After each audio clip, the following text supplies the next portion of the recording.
রাজ্জাক সাহেব থেকে আরম্ভ করে হাসান ইমাম সাহেব থেকে আরম্ভ করে আলমগীর ভাইয়া, সোহেলানা ভাইয়া, উজ্জ্বল ভাই, ফারুক ভাই, জসিম সাহেব এবং অবশ্যই প্রবীর মিত্র সাহেব, ওনার কাছ থেকে আমরা আমাদের প্রজন্ম যেই সহনশীলতার শিক্ষা পেয়েছি, যেই ধৈর্য শিক্ষা পেয়েছি, এখন তো আপনারা দেখেন যে শিল্পী বলতে আপনারা বোঝেন আমার থেকে ভালো যে শিল্পীর সংজ্ঞা কী হতে পারে। এখনকার আর আগের শিল্পীদের দেখবেন যে শিল্পী কাকে বলে। শিল্পী কেবলমাত্র তার ক্যারিয়ার দ্বারা, তার পারফরমেন্স দ্বারা কাজ করে খ্যাতি অর্জন করবে, এখানেই শেষ না।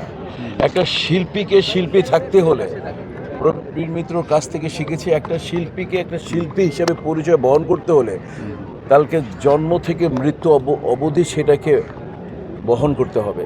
প্রবীর মিত্র সাহেব, আমি সবসময় উদাহরণ দেই যে অনিয়ন্ত্রিত লাইফ আমাদের জীবন থেকে, আমাদের ফিল্ম ইন্ডাস্ট্রি থেকে অনেক বড় বড় মহাতারকাকে ছিনিয়ে নিয়েছে কেবলমাত্র অনিয়ন্ত্রিত লাইফ। এবং তখন আমি এক্সাম্পল দিই যে প্রবীরদা, আমার প্রবীরদা, আমাদের প্রবীরদা, আমাদের ইন্ডাস্ট্রি প্রবীরদা, আমাদের নবাব খ্যাত প্রবীরদা, যার ধৈর্য, যার লাইফ অফ স্টাইল যদি কেউ ফলো করে তাহলে আর কিছু লাগে না। আমরা স্কুলিং পেয়েছি তার কাছ থেকে। এত বছরের আমার 40 বছরের অভিনয় জীবন, দাদার সাথে অনেক ছবি করেছি, তার সাথে এত হৃদ্যতা। আমার তো মনে হয় আমাকে একেবারে ছোটো ভাই সন্তান তুল্যভাবে স্নেহ করতেন, অনেক কিছু আমার সাথে শেয়ার করতেন। যখন প্রবীরদার বউ অসুস্থ হলো তখন আমার হাতে পুরো সংসারটা দিয়ে উনি চলে গিয়েছিলেন, 9 মাস ছিলেন না বাংলাদেশে।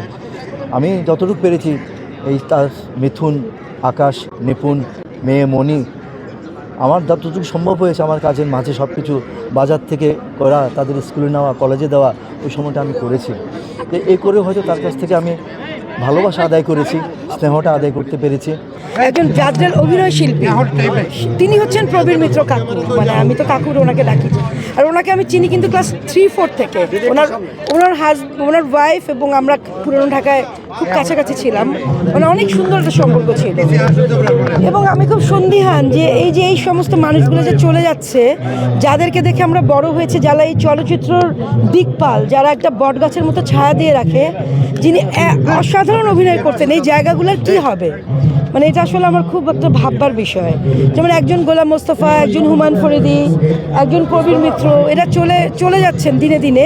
তো এই জায়গাগুলোর কি হবে? এটা আসলে খুবই একটা চিন্তার বিষয়। আসলে আজকে খুবই মন খারাপ লাগছে, সত্যি কথা। আর খুব গিলটি ফিলিংস হচ্ছে, কেন ওনার বাসায় গিয়ে ওনাকে একটু দেখে আসলাম না। এই কষ্টটা আমি একদম সহ্যই করতে পারছি না। প্রবীর মিত্র মামার কথা বলার আসলে আমার চাইতে আপনারা অনেক ভালো জানেন। উনি অনেক ঠান্ডা একটা মানুষ ছিলেন।